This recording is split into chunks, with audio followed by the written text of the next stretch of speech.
want to start this video off with a little mental exercise. So take a deep breath, close your eyes if you want, and let's waft back to 2013.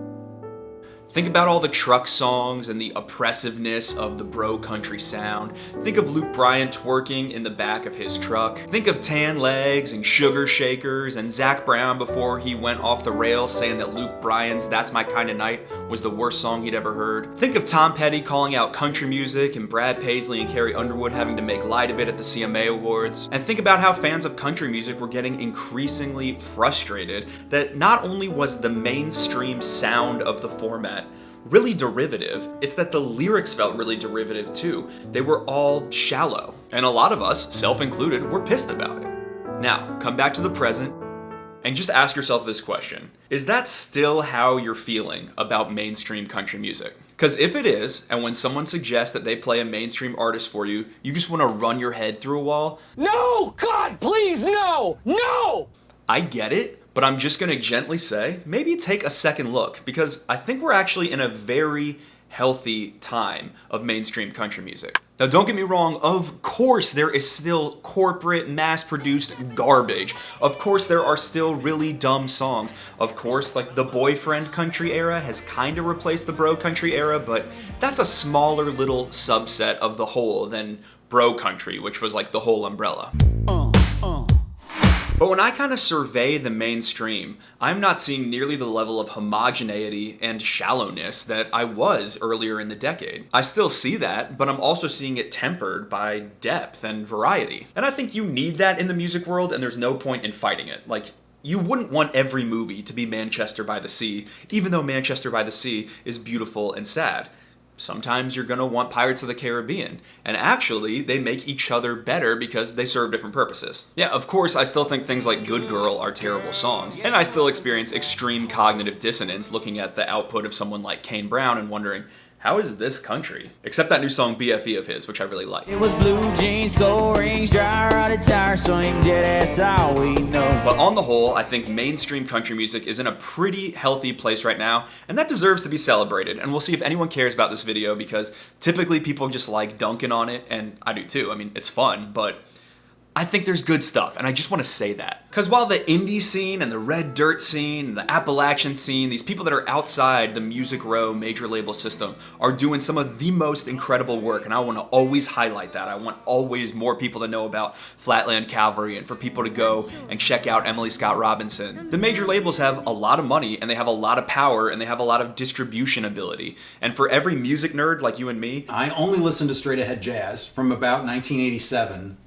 until about 2001. There's 10 people that are just throwing on music at the worksite and listening to it. So if a great artist and great music is able to be broadcast to that many people, that's good for everyone. Now, I will say this before I jump into a number of artists that I want to highlight. And I know this is like the 30th caveat in this video. There are certain people like Kelsey Ballerini, Sam Hunt, Ingrid Andress that have put out albums this year that I don't really know what makes them country, other than the fact that that is the format they've decided to market themselves in. But also, these records aren't stupid, at least they're substantive. I think there's a very worthy conversation to have about why are these classified as country when they don't really bear the sounds of some kind of sonic definition of what makes something country. Some people find that debate tiresome. I don't think it is. I just think it's sensible, because if words don't mean things, it's hard to talk. But there is a way that you can say, I don't really think those are country, and also, I don't think they're bad. And I think I've done that in my reviews of all those records, so you should check them out. But let's talk about some of these artists that I would say are really an encouraging step forward for mainstream country music. Okay, let's start at the top, where you have to start a lot of conversations about mainstream country music. Luke Combs is running the show in country at the moment. Just 'cause I'm leaving, it don't mean it. I won't be right. And I think he's a pretty damn good representative of the brand. He's got a crazy good voice. I think his songwriting is incredibly relatable. A track like Does to Me is almost this rare song about self-esteem from a dude's perspective. He's not playing this like macho player. And his current single, Lovin' on You, has total 90s country Brooks and Dunn vibes on it. But I'm in love. Young people and old people alike get hyped for Luke Combs and his really rich, hearty, kind of rocking but organic sounding instrumentation. And yeah, he's got some more modern production on it, but I don't think it's untasteful. I just think it's a little bit modern. And then you look at Jon Pardi, another guy who is straight up cool. He's not just like a legacy act like John Anderson or Randy Travis who are putting out quality music, although both of them have this year. He is a young guy bringing the Bakersfield sound back and taking it to stratospheric heights. I mean, Heartache Medication and Ain't Always the Cowboy, his two singles, they're both hits. They're both loaded with fiddle. His whole last album is loaded with fiddle and steel. There's no way you can look at that and say that is not straight up country. And if you are, you might just be a little bit of an anti-establishment person because it is country and it's really good. I freaking love Pardi. That was my #1 album of all of 2019. And Pardi's not the only person using those instruments. Like Midland on Big Machine, same label that gave us Taylor Swift and Thomas Rhett. They are making this inspired, lush country sound. And whatever you think about their backstory, there is no way you can listen to stuff like Playboys or Mr. Lonely and not just think as a country fan that that's really awesome. And then look at the #1 song currently on radio right now. It's Die From a Broken Heart by Maddie Tae. How does he sleep at night? Mama, the nerve.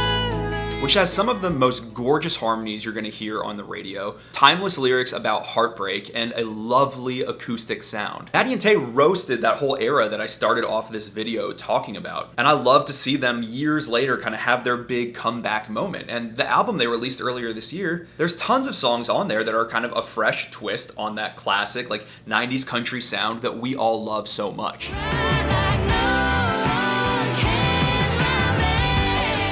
Water in His Wine Glass, even My Man, they're just great songs. Ashley McBryde is another artist that feels like she is blazing her own trail, which is really hard to do in the mainstream. He done woke up first and left.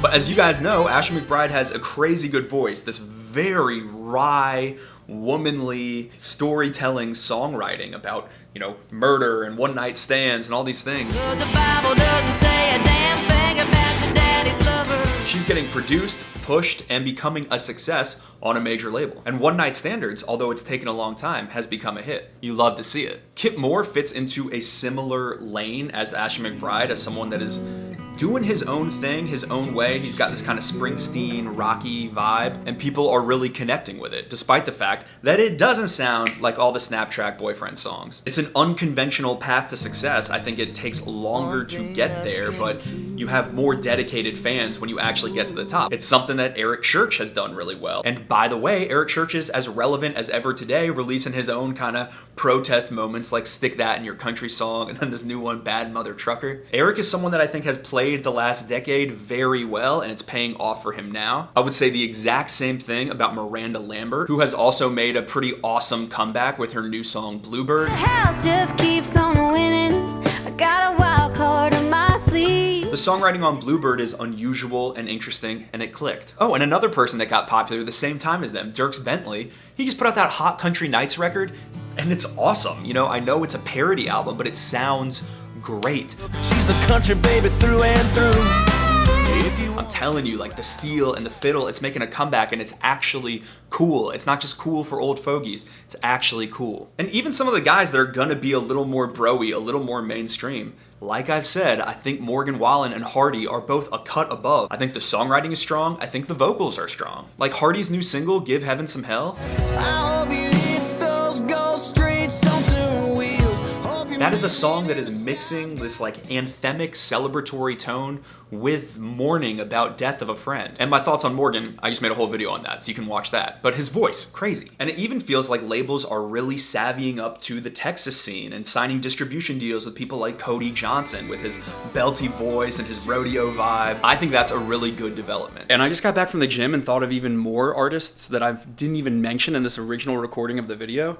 Luke Bryan. For as much as I hate all the singles on his new album, the whole rest of that new album is great. Like, listen to that song, Little Less Broken. It looks like I'm moving just a little less on when this. It's like Dwight Yoakam, Midland vibes. It's beautiful. And Kenny Chesney dropped that great album Here and Now Randall King and Parker McCollum are both putting out good music, and so there's more of that connection to the Texas scene.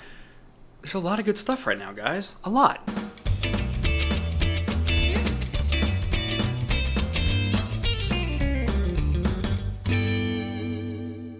And I'm not trying to delude myself. I understand that there are major exceptions to what I am talking about here. I understand that we have Nelly and Halsey trying to kind of maybe be on country radio. And I understand that some of these boyfriend country songs are just kind of eye-roll inducing. I just think it deserves to be said that the mainstream has kind of evened out. There's still trash, but there's also a top shelf of really good country. And I feel like that's good. Will it last? I don't know. Is it a sign of things to come? Who's to say? But right now, I think there's a lot to love in mainstream country music, and I think if you are just rejecting anything mainstream because it's mainstream, you're throwing out the baby with the bathwater, and you shouldn't. So anyway, I'll be back with more videos soon. I hope you enjoyed this one. Subscribe if you haven't, like the video if you haven't, check the links down below, and that's it from me. Bye, guys.